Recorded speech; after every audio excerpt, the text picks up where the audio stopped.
a subliminal pursue kwa particular. What you wish you are is what we are. Kila mara kushock the culture, jadisha how deep you are, how sick you are. Niaje sana kwa sana album reviews. Karibu sana kwa another album review. Asante sana kwa kuwa hapa. Shukran sana kama wewe ni a returning viewer ama subscriber, na kama ni mara yako ya kwanza, karibu sana to the channel. Kuna this and many more videos that unaweza check out. Leo ni day 9 of the MWE. Ni music writer exercise, an idea that ilikuwa conceptualized na Gary Suarez, an American music critic, in 2015. The idea ni kila day of February skiza an album hujawahi skiza before, alafu andika a tweet about it. Nimeifanya since 2019 na kuanzia last year 2021 niliamua nikuwe nafanya first listen reviews of kila project that nasikiza.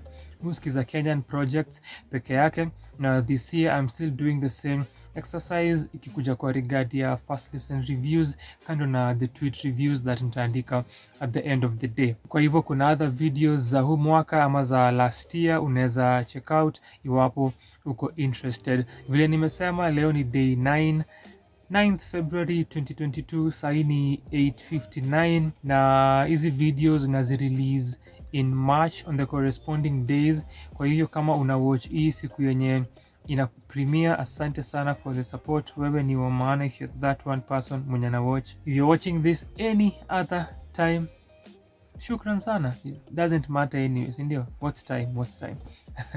As long as muna the video. As the title inasema, tuna get into album ya Suzanna Owiyo, a singer, songwriter and guitarist. Amekuwa pia part of the UN as a goodwill ambassador, kufanya kazi za human rights na kushughulikia the same. And kuna a lot of contradictory information, kuna conflicting sources that zinapeana divergent info regarding discography yake.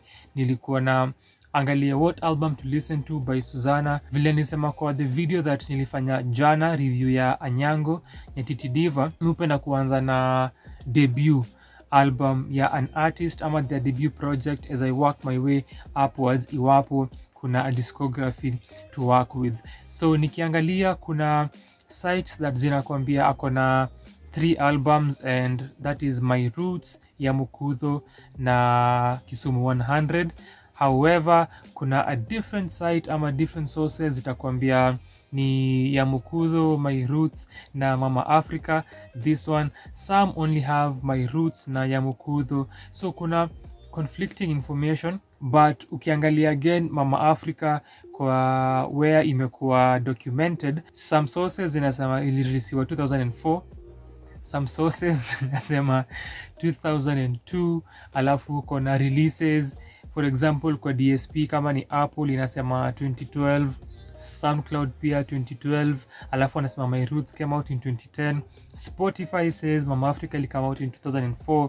Kwa hivyo kuna a lot of conflicting information online. Kwa sources that offer biography yake, a lot of copy pasting ina happen. I'm sure unajua search articles where utapata websites kama 5 ziko na the same information, unaweza tell wali copy paste from a particular source, alafu ikakuwa the recurring thing.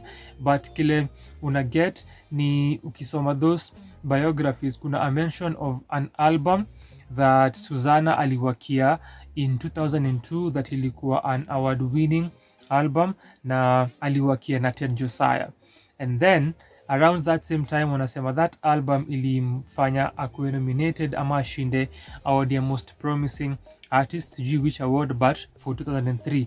So looking at that time period and the date yenye iko marked as 204 kwa some sites and 202 as the release of the album, juu hizo sites hazimention ni album gani, I believe the album is Mama Africa. I believe this is the debut. Iwapo niko wrong niambie kwa comment section, lakini niko convinced that in your debut yake, juu around the same time ndio alikuwa amedrop Kisumu 100, that was a popular hit song. na na believe nilikuwa part of the album that ilimfanya ashinde hizo awards nime-mention. Enough of the introduction, to get into the album. Tufanya hizi reviews. Our criteria huwa na aspects tatu: production and musicality, concept and idea, and the content and themes of a project. This is a contemporary folk album by Suzanna.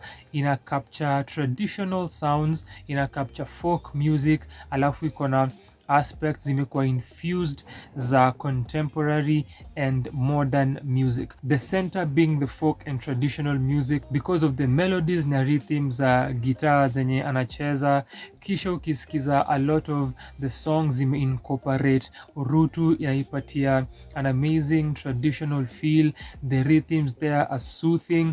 Then uangalie the modern and contemporary aspect ni whenever kuna the programmed instrumentation added onto these songs, and now this is the overall sound and eclectic project that tunapata. And hiyo ni upande wa production. Ikikuja kwa the instrumentation, vocals zake vile zimekuwa mixed and mastered ni very prominent. Yeye ndio the center na voice yake ina stick out, a unique and vibrant vocalist and musician. Hakuna vile unaweza lenga voice yake, ina demand your attention. The songs based on the sound that nimeongelea ina tie in idea ya Mama Africa, and this being an album coming out of one segment ama a section, a geographical location ya the African continent yenye ni Western Kenya. Yeye being an artist from the lakeside Kisumu, obviously tunajua career yake imeprogress, and even at the beginning ya career yake alikuwa in Nairobi and now moving back to Kisumu and the like, but that is the idea ya Mama Africa, this being a project that ina foreground a particular sound from a particular region of Africa, Western Kenya to be specific, na hizo rhythms kutoka hiyo area that tunasikiza, kama ni from the drums na the percussion ama the rhythms na melodies that the urutu inacheza, then the way Suzanna mwenyewe anaimba in a unique manner, then the themes that ana convey kwa hii album tie upon the same. Kuna themes za kucelebrate Mama Africa. Even the title track in itself, which is song number 4, brings forth your idea, celebrating Africa na what Africa can offer, music ya Africa and the like. That brings idea ya identity kwa the project. Identity ties upon the kind of music and how that is also linked to identity ya particular region na identity yake as Suzanna, kama ni place ametoka, the music that ana play, the sounds ana incorporate, na lugha yenye anatumia, kama ni Kijaka kwa a majority of the songs akizi-infuse na Kiingereza na Kiswahili. Ngoma kama Ngoma, song number 3 that precedes Mama Africa, inatie in the same idea ya kucelebrate Africa and what Africa can offer na the beauty ya music. Hata jina hiyo Ngoma inakuambia, na hapo production wise ameplay around nayo. We are only hearing percussion through the entire song na voice yake, alafu ana harmonize, and that was amazing to hear something different. Similarly, kuna ngoma kama Uye, song number 6, yenye majorly ni guitar that ina carry the entire song, alafu zime merge very well with vocals zake and her delivery that iko calm na laid back and soothing, could deliver the mood of this song. That same thing ina happen kwa Masela, also another stripped down song, but the guitar and the drumming and the production generally kuna more elements as compared to ngoma kama Uye, lakini iko na that same tonality ya voice yake na vile ana choose kudeliver na kuimba kwa hiyo ngoma. So kuna those different approaches kwa those songs, and ki idea vile nilikuwa nasema nikiongelea ngoma Mama Africa, stories za Africa, identity na kucelebrate the continent. Kuna songs that again kwa idea celebration, Kisumu 100, the popular hit song that opens the album. Ukisikia the nyatiti, ukisikia the drums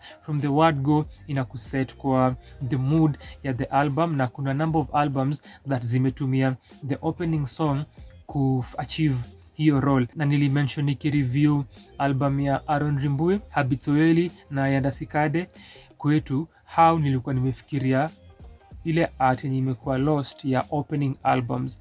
Kisumu 100 ime open the album energetically, then nimekumbuka this is that song that ilitoka way back na ilikuwa a popular hit song, alafu ndio ngoma yenye open album yake back then time ilitoka. Tukimaliza we also conclude kwa hiyo mood, hiyo energetic na vibrant mood, because the song ni Kisumu 100, lakini this is the banger mix version of the song. Imeongezwa banger moments na instrumentation mle ndani, inaipatia a different energy, inaipatia a different feel altogether, but the original feeling of the song haiko lost, ni just kuongeza something different that inamaliza.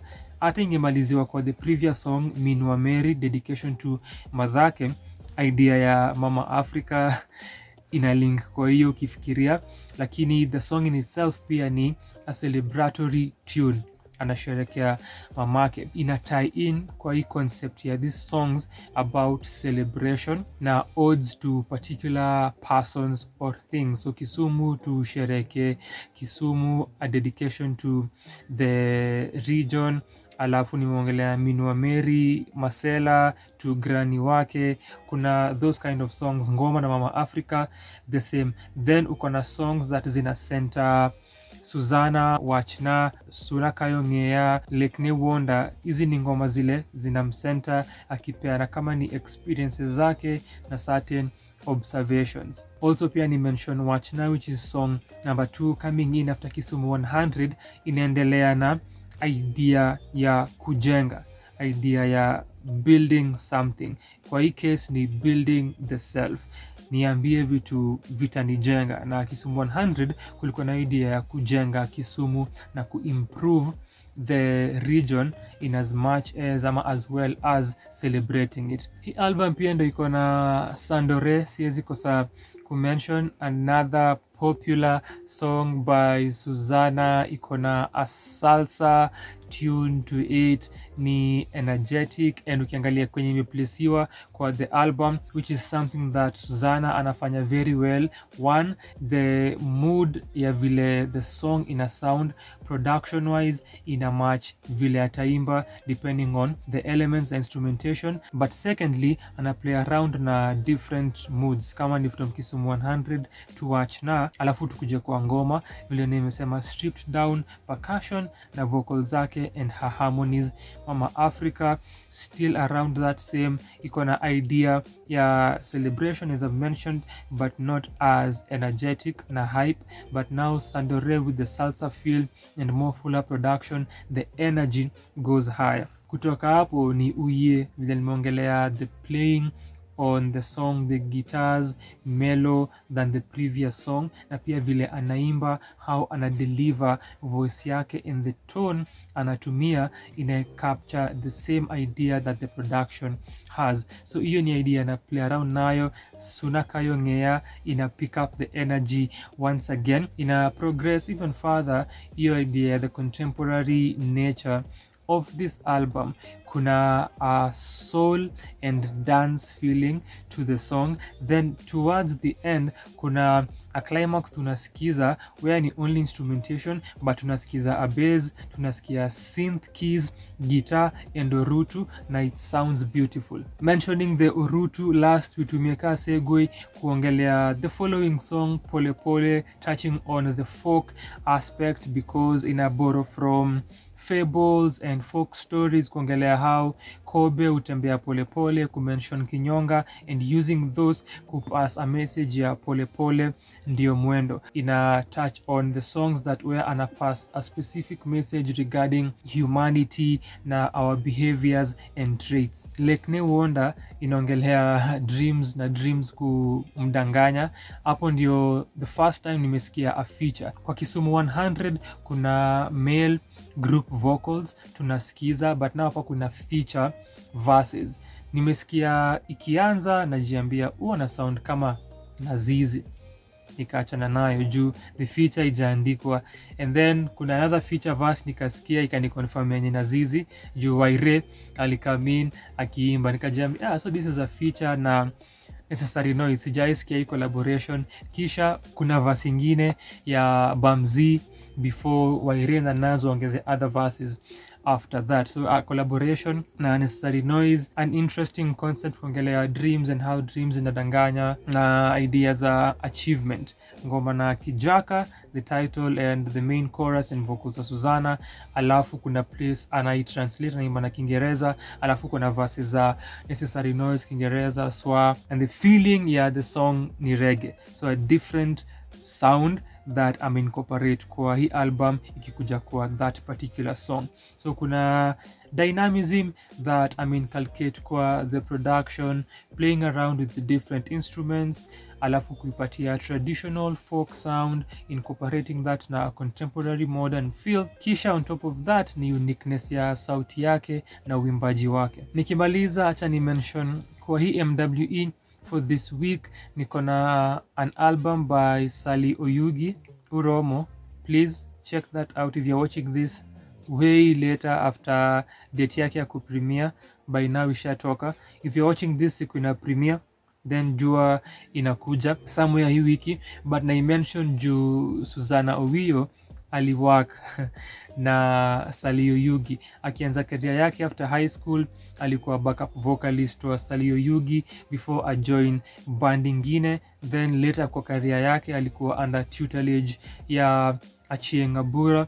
Sally Oyugi pia hali kwa career yake alikuwa under tutelage ya Achieng' Abura. So I found those connections to be interesting, especially nikiangalia biographies za Suzanna na Sally Oyugi, kurealize kuna that commonality who's Achieng' Abura na kuna hiyo lineage vile imeendelea. Then also Suzanna alikuwa kwa a group na Achieng' Abura na Mercy Maira na Princess Julie, Divas of the Nile. Hii wiki niko na an album by Mercy Maira pia, so ensure you've checked that out too. A lot of interesting connections na Kenyan music history. Acha niongeze kitu moja before nitoke hapa. Kwa watch na nilikuwa na hisi the drums could have been more potent and deeper texture wise, especially upande wa the snares used. Then kwa Lake New Wonder featuring Necessary Noise nilihisi Bamzi alikuwa na a weak verse. Anyway, kama umesikiza Mama Africa ya Suzanna Owiyo, niambie kwa comment section what you think, what you feel kuhusu hii album. Kama uliisikia way back niambie, if not, knowing my audience na the demographic unaweza isikiza, alafu uniambie. Feel free kuniachia like na a subscription if you're new here, nitashukuru sana. Pia consider kucheki other videos na ningependa sana kukuona kwa any other review that nimefanya. Asante sana kwa wakati wako.